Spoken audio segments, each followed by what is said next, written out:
Hello guys! Welcome back to my channel. Okay, yan. Meron na naman po tayong panibagong vlog. And ayan po ang vlog natin, obviously. So, we are comparing the ITEL speaker, 2.1 multi-speaker, 2580 FSBD versus the TA350 titanium audio, 2.1 multimedia speaker system din. Okay, so this is almost the same in power supply ratings. This is 32 watts and this is 30 watts. However, the price difference is 1,000. This one is 1,000 and this one is 650 pesos. And yung satellite speakers nila is like almost identical. Parehas naman, no? And ayun guys. So sa magkakatalo lang nito guys doon sa sound quality and the specs, no? And ITEL is also a good brand of speaker system, although alam kong brand na ito is most good sa sa cellphone. I didn't imagine na sila gagawa rin sila ng speaker, and maganda naman actually so far. So in my observation, I have this product for a month now. Okay, siguro mga 3 weeks, and this one is almost 2 weeks, 2 months I mean, itong si TA350. However, I find TA350 more appealing, no? Kasi meron siyang white thing doon sa speaker. Well, this one, yung design niya is parang gray yung ganun, and this is more modern, pero ito naman is medyo nostalgic yung dating. But again, it's the sound quality that counts. So personally guys, ako na nagsasabi, this sounds better for a 1,000 peso. And comparison muna natin sila, no guys, sa physical attributes, no? Tingnan nyo guys. Ito guys is plastic, and this is somehow like parang parang kahoy na plastic din. But these are definitely woods, no? And the subwoofer of ITEL is sideways, while ang subwoofer naman ni TA350 audio, titanium audio, is sa harap. Pero yung release ng hangin niya is nasa likod. Okay? While ito naman, yung release ng hangin nito is sideways din. Okay? Dito yung hangin niya. So, yan. So, dito pa lang guys, makikita nyo na, even sa remote, mas premium mga ating TA350 compared to the remote of ITEL. The remote of ITEL seems to be parang cheap looking, no? Ito yung mga parang ginagamit sa mga ilaw-ilaw na mumurahin, no? Yung mga yung ilaw na merong light and sound music effect, no? Pero ayun, so sa specs naman, medyo appealing din naman si ITEL, pero talagang mas maganda lang talagang tinitingnan si TA350 just by looking at it personally, no? And ang difference nila guys is parang ito ay walang mic, no? Wait double check ko na rin para makita natin. Okay. So, yan. So, I just don't know kung itong na ito is for mic, pero wala kasi siyang nakalagay na for mic, no? Pero again, meron siyang FM. Meron siyang FM. Hindi ko kasi alam kung ito pang mic ito eh. Hindi ko rin alam kung magagamit ito sa mic. Pero okay nang mag-check guys. Pero again, yan, meron din siyang FM antenna dito na wire, in and out, input and output of course. So pwede yang gumamit, pwede tayong magano diyan, pwede rin tayong magamit, pwede natin siyang gamitin using the laptop or TV or any player.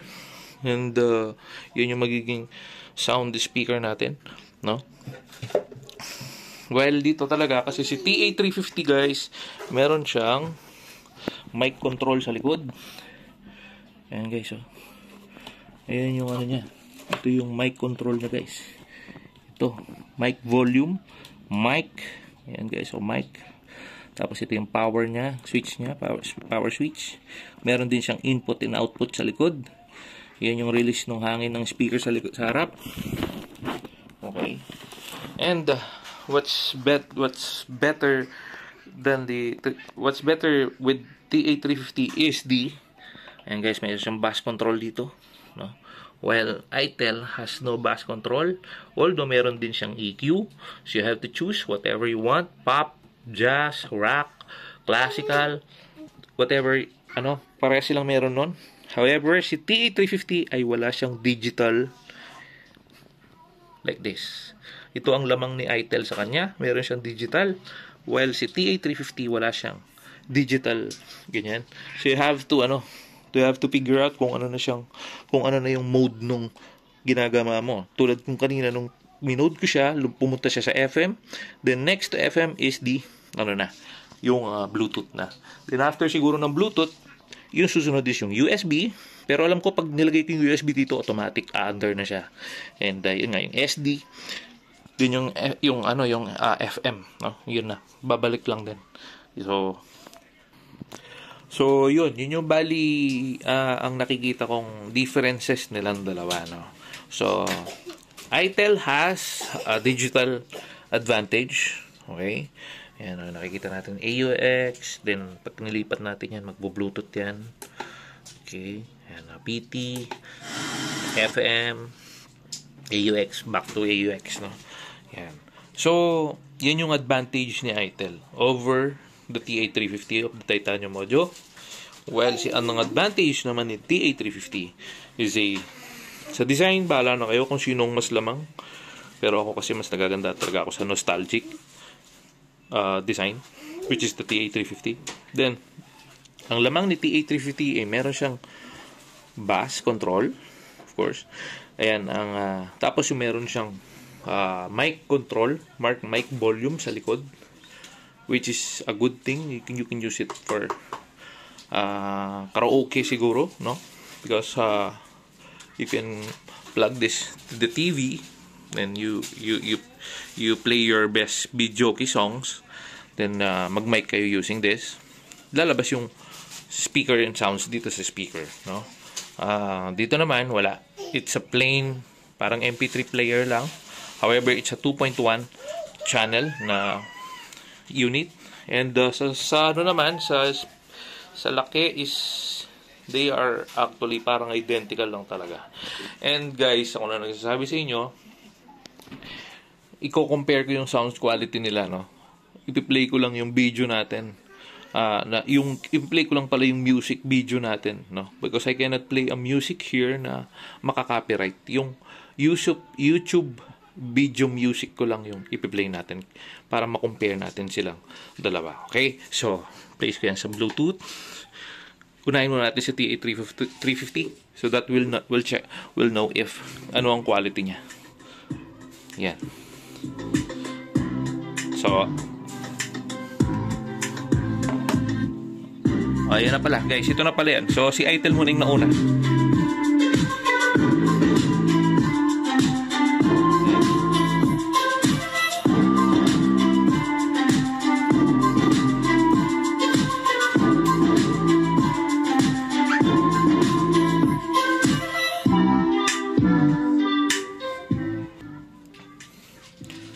Okay guys, so tingnan naman natin tong kabila. Nakita nyo na kung ano yung yung difference nila sa yun muna yung panlaban ni ITEL. However, itong alisin muna natin siya. So dito muna tayo sa TA350.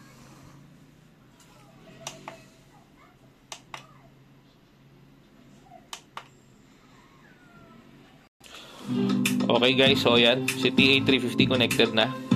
So this is the sound.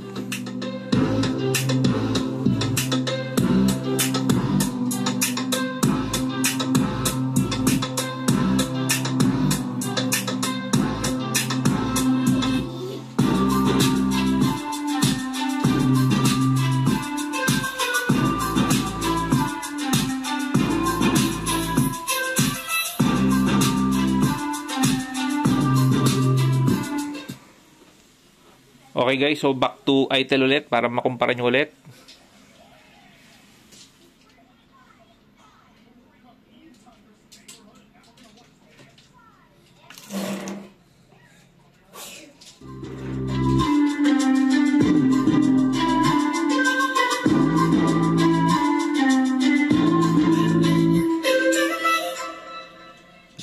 bawasan natin ng sounds.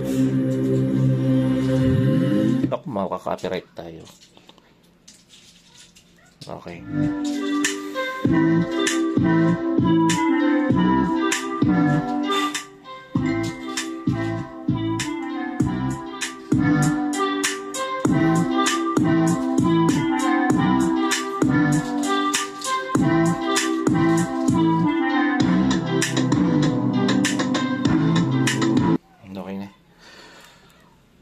So, ayun guys, napansin nyo ba kung ano yung pinaka-major difference nila?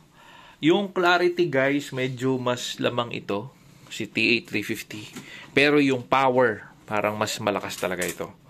32 watts kasi ito, while this one is a 30 watt speaker. So, yung 2 watts, medyo may malaking advantage siya, no? Comparing them, no? So, ayun. So, yun nga yung assessment ko talaga.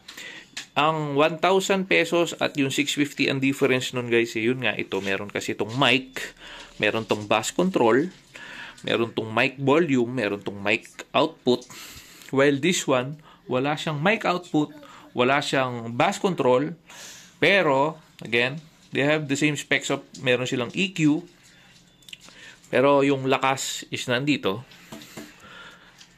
Pero, ang pangit kasi dito sa unit na ito guys, is yung pag tinodon mo sa ibang sounds ito, medyo sabog yung output ng sounds na binibigay niya. While this one, pag tinodo mo to, kung ano lang yung sagad ng output ng sounds niya, yun lang, hindi siya magsa-sounds ng sabog. So, palakasan, this one, ito yung panalo. Pagandahan ng labas ng sound quality, ito yung panalo. But they are close.